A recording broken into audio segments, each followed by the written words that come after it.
ठीक है, चलो सोल प्रोप्राइटरशिप में क्या होता है? क्या चीज है ना, सिंगल ओनर होता है, ठीक है ना। तो बहुत बेसिक बेसिक सी बातें हैं इसमें। इजीएस्ट फॉर्म है ये, है ना, इजीएस्ट फॉर्म है ना।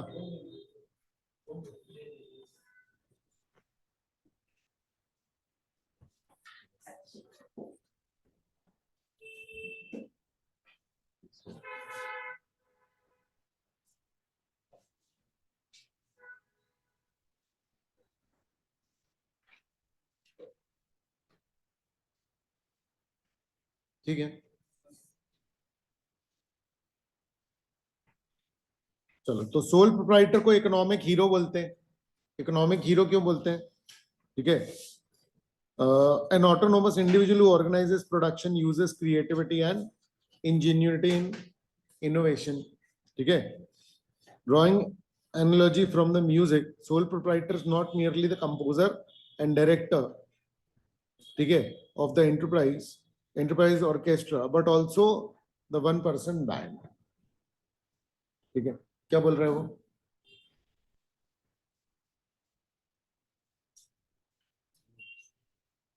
सोल प्रोप्राइटर मतलब अकेले ही सब कुछ कर रहा है, समझ में आ रहा है? मैं ही राजा मैं ही मंत्री, समझ में आ रहा है कि नहीं? क्लियर है? ठीक है, चलो फिर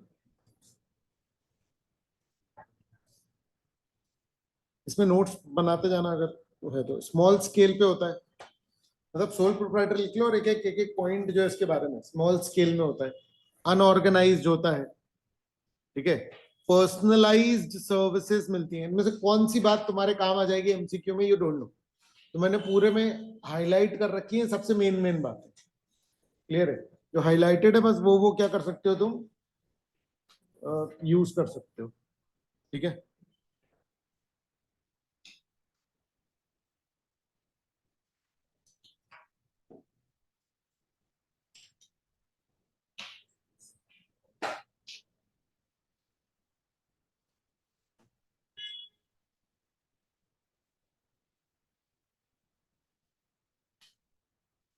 है ना।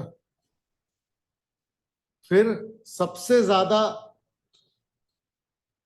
हमारे देश में कौन सी ऑर्गेनाइजेशन है? Sole proprietorship. ठीक है, फिर क्या इनफॉर्मल सेक्टर में आता है ये सब। ये हर एक बात अपने आप में एक एमसीक्यू हो सकती है। क्लियर है? ये ध्यान रखना। ठीक है, फिर कलेक्टिव कंट्रीब्यूशन इसका जो है जीडीपी में, एम्प्लॉयमेंट में और एक्सपोर्ट्स में, वो बहुत सब्सटैंशियल है। सोल प्रोप्राइटर हो सकता है ये स्मॉलेस्ट फॉर्म ऑफ बिजनेस हो, पर इतने सारे हैं कि यही संभाले हुए हैं इकोनॉमी, मतलब ये भी काफी इंपैक्ट डालते हैं। ठीक है ना। चलो अब ये होगा, समझ लो कि इसकी अच्छी बात है। अब बुरी बात है सोल प्रोप्राइटर की। क्या दिक्कत है? लोकल प्रोडक्ट्स होते हैं, समझ में आ रहा है? वर्किंग कंडीशंस पुअर होती हैं, और एम्प्लॉयज को रखने का तरीका एकदम हायर एंड फायर रहता है, कभी भी रख लिए कभी भी भगा दिए। एम्प्लॉय वेलफेयर कुछ नहीं होता। एम्प्लॉय वेलफेयर बड़ी ऑर्गेनाइजेशन में बहुत होता है। ठीक है, फिर सोल प्रोप्राइटर का बीवी से लड़ाई हो जाए तो उसका धंधा खराब हो जाता है। आ रहा है समझ में? हाँ, सोच के देखो। क्लियर है? ठीक है ना, कि घर में प्रॉब्लम्स चल रही हैं तो क्या होता है, बिजनेस में ट्रबल होने लग जाता है। आ रहा है समझ में? मतलब समझो ना, मान लो कि उसको ऑर्डर लेने, बहुत सारी चीजें होती हैं एक बिजनेस में, प्रोडक्ट सर्विस बिजनेस में, समझ में आ रहा है, वो सारी चीजें मैनेज करने में दिक्कत होने लग जाती है। क्लियर है? और मैं शादीशुदा आदमी हूँ, तुम्हें तो पता ही आ रहा है समझ। क्लियर है? ठीक है, हाँ। चलो फिर क्या है,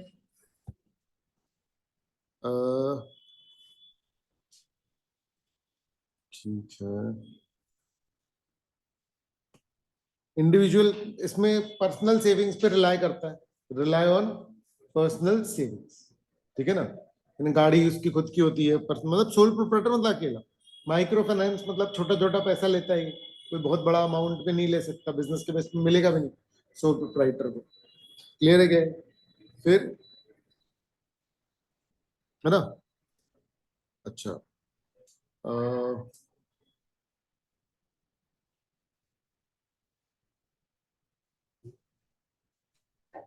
good news is that in India there is a lot of emphasis on business startups and distinguishable from mere self-employment. All the profits of the enterprise accrue to sole proprietor का पूरा प्रॉफिट उसका खुद ही का होगा। Clear है? ये सब बातें किससे रिलेटेड है? सोल प्रोप्राइटर से। रिस्क भी उसका खुद का होता है। तो आगे में अगर आप देखोगे तो इसको भी समराइज किया हुआ है, लेकिन मैंने पैराग्राफ में भी आपके लिए कर दिया है ना। मेन ये है कि खुद ही राजा होता है, ऑटोनॉमी, फ्रीडम, हाईएस्ट फ्रीडम होती है। तो हाईएस्ट फ्रीडम क्या है? फायदा है ना। मतलब एक एम्प्लॉयमेंट से ज्यादा बेटर है सोल प्रोप्राइटरशिप किस टर्म्स में?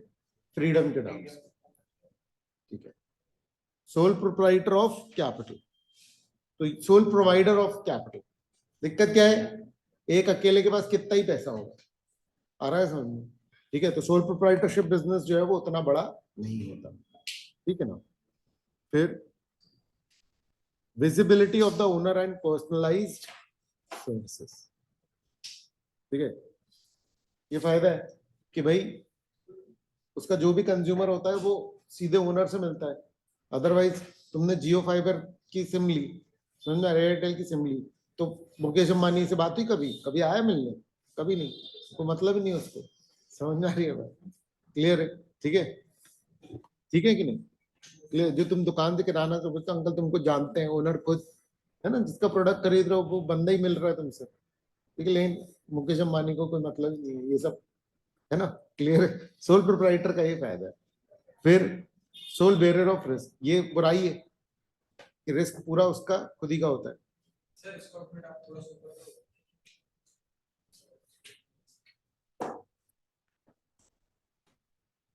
टफ चीजें नहीं है, इसलिए मैं इसको फटाफट निपटा रहा हूँ। अगर कोई ऐसी चीजें लगे कि जो टफ हो या ऐसा है तो बता दो।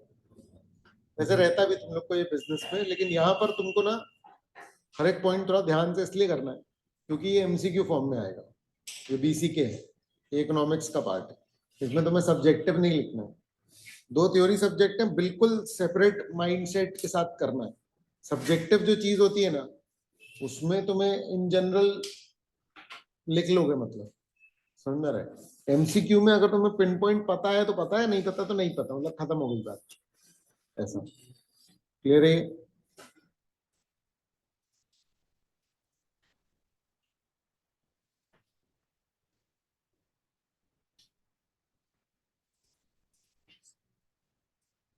ठीक है,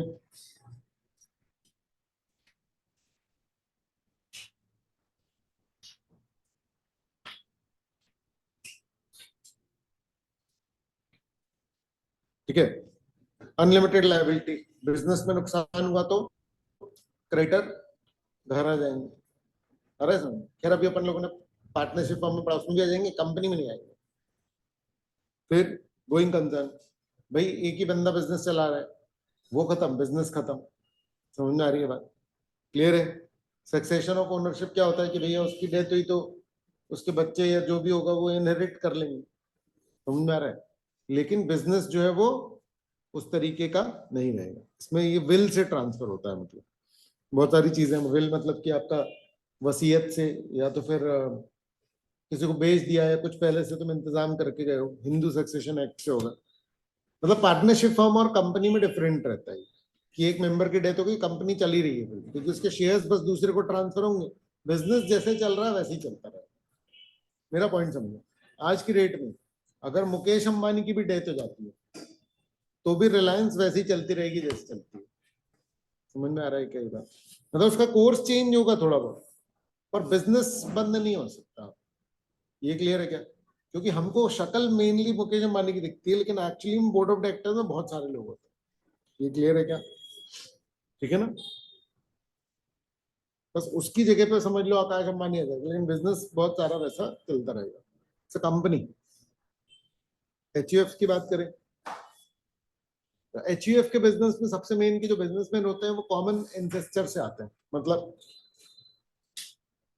एक ही परिवार के लोग होते हैं। समझ में आ रहा है? पार्टनरशिप में क्या है, फ्रेंड्स आ जाएंगे, लेकिन इसमें क्या होगा, फैमिली वाले ही रहेंगे। ठीक है ना? एचयूएफ को सैलरी इनकम नहीं होगी। समझ में आ रहा है? ठीक है। और इनकम टैक्स में एचयूएफ को अलग का अलग टैक्स निकलता है और नॉर्मल लोगों का अलग टैक्स निकलता है। ठीक है? तो क्या इसके टैक्स में प्रॉफिट रहता है कि लॉस है, ये क्या सवाल है? है? टैक्स इसका अलग निकलता है, नॉर्मल लोगों का अलग। हाँ, तो प्रॉफिट होता तो टैक्स लगता है, नहीं होता तो नहीं लगता। सर ये बोल रहा हूँ, मतलब इनका जो टैक्स निकलता है जो अंडरवाइडेड फैमिली का, उसका जो टैक्स रहता है वो नॉर्मल लोगों से मतलब कम रहता है कि मतलब उनको कुछ ऐसी सेम रहता है, सेम सेम रहता है। क्या अलग क्यों निकलता है? फायदे वाली बात है ये, एक्चुअली में तुम लोग जब इनकम टैक्स पढ़ोगे तो समझ में आएगा। क्योंकि मान लो कि मैं बिजनेस कर रहा हूँ, वो स्लैब रहते हैं 10, 20, 30%। बेसिक एग्जेम्पशन जो है ना वो एचयूएफ को भी मिलता है। एचयूएफ मेनली बनाते लोग टैक्स प्लानिंग के लिए, मत जाओ अभी उसमें, अलग टैक्स निकलता है तुम्हारे लिए, इतना काम कर। बाकी अगले लेवल में सीखोगे ना इंटर में। ठीक है? अब मतलब अभी उस चीज को एक्सप्लेन करने के लिए मुझे पूरी 2 क्लास लगेगी सिर्फ उस चीज को, क्योंकि वो डिटेल्ड है ना। ठीक है? बाकी एचयूएफ अलग पर्सन नहीं लीगली, सिर्फ इनकम टैक्स के पॉइंट ऑफ व्यू से है ना? फिर क्या है ना? चलो देखो क्या क्या चीजें बोल रहा है वो देखते हैं, चलो सुनो। नहीं वो थोड़ा वैसा हो गया था। A family is formed by marriage, let's call it first generation. ठीक है? फिर marriage in most societies means for, लोग कह रहा है मैरिज करते हैं बच्चे पैदा करने के लिए, क्या बात बकवास है। अरे समझो, खैर मैरिज एक तरीका है, ठीक है ना? समझ में आ रहा है? Thus, there is second generation comprising the siblings. Second generation आती है। ठीक है? फिर ये लोग बड़े हो जाते हैं, ये भी शादी करते हैं और फिर ये भी बच्चे करते हैं। समझ में आ रहे हैं? ये बातें बिल्कुल भी इंपॉर्टेंट नहीं है। अरे सर ठीक है, ये तो एक्चुअली इसलिए कि मैं जहाँ चल रहा हूँ पता लगता है, चलो इसको यूज कर लेता हूँ। ठीक है? ठीक है, समझ गए? तो now there is a third generation, a consortium of cousins. ठीक है? तो पैटर्नल लिंकेज, पापा के लोगों की जो फैमिली है, देयर इज अ फैमिली है, there is a grandfather, father and grandchildren. तो these three successive generation of an undivided family are known as HUF. Secondly, though the word Hindu is conspicuous, the definition of HUF includes Buddhist, Jain, Sikhs families as well. Thirdly, for the purpose of understanding HUF features as a business entity, another important relevant law is Hindu Succession Act 1956. Point ये है कि एक अलग अलग धर्म के हिसाब से भी लॉज बना हुआ है। मुस्लिम लॉ बना हुआ है और एक हिंदू लॉ बना हुआ है। बहुत सारे लोग अपने अपने वो फॉलो करते हैं, तो उसके हिसाब से ये बिजनेस उसमें भी आ सकता है। हिंदू सक्सेशन एक्ट के हिसाब से आप एचयूएफ जो है वो बना सकते हैं। क्लियर है? ठीक है ना? ये एक्चुअली में देखो, अगर एचयूएफ के बारे में कोई लाइन आई तो आपको बनना चाहिए ना, मतलब एमसीक्यू में बस। जैसे आपने इसमें ये वो चीजें हैं जो जिसमें एमसीक्यू के चांसेस बनते हैं। जैसे इसमें आगे में ये समझ लो, ये तुम्हें पता होना चाहिए हिंदू सक्सेशन एक्ट 1956, इसका नाम पता होना चाहिए, ये आ सकता है। और ये 3 सक्सेसिव जनरेशंस, ये पता होना चाहिए। क्लियर है?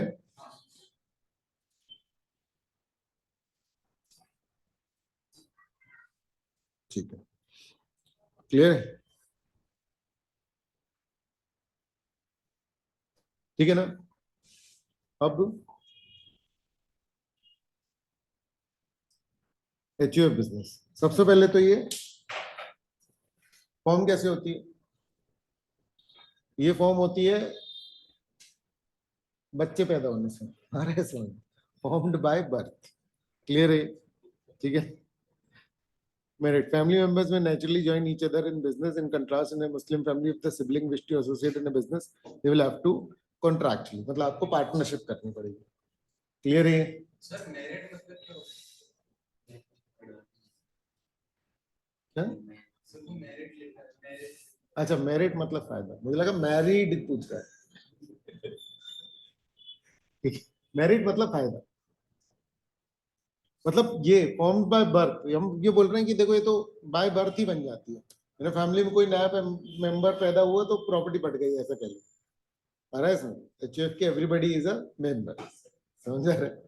ठीक है ना? फैमिली पूल ऑफ रिसोर्सेस, तो पूरी फैमिली के रिसोर्सेस में लगे रहते हैं। ठीक है। तीसरा क्या है?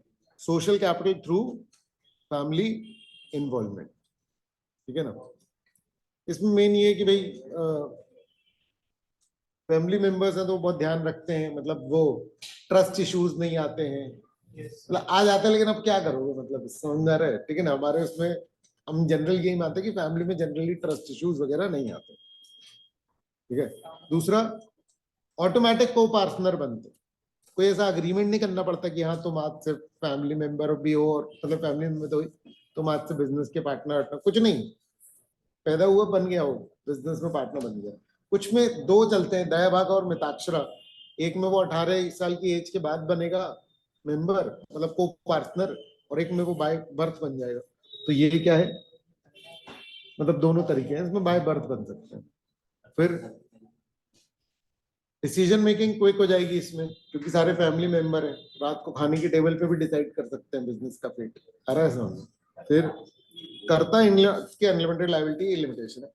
पॉइंट ये कि एक जो सबसे बड़ा मेंबर होता है या बड़ी मेंबर होती है, वो क्या बन जाते हैं? हेड, कर्ता। वर्ड जो है वो कर्ता फॉर्मल है।